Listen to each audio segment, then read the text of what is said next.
Partimiz orada her yerde örgütlü bir partidir.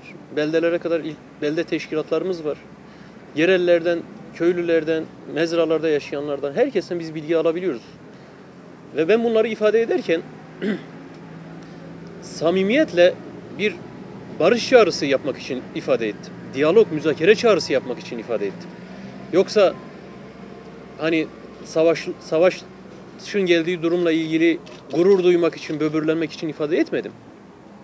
Fakat ısrarla burada gerçeğin üstünü örtmeye çalışıyorlar. Bakın, gerilla taktiği yürüten bir örgüt var.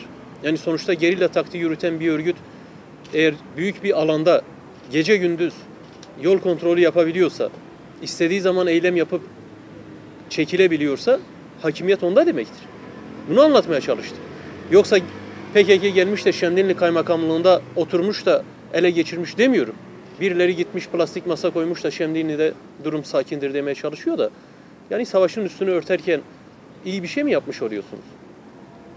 Ben savaşın propagandasını değil, barışın propagandasını yapmak için savaş gerçeğini anlatmaya çalıştım. Ama sen savaş yok dersen, savaşın gerçeğini örtmeye çalışırsan, orada her şey normal mesajı verirsen kim savaşı durduracak o zaman? O savaş ilelebet sür git devam edebilir. Ölümler devam edebilir. Ama oradaki gerçek durum hiç de öyle kahvelik, plastik, çiçeklik, sandalyelik değil. Yani durum maalesef öyle. Savaş maalesef o boyutlarda. Kimin hangi taraftan kaç kişiyi öldürdüğü bilançolar birilerini çok ilgilendirmeyebilir ve birileri kimin çok öldüğüne göre bu işten zevk duyabilir.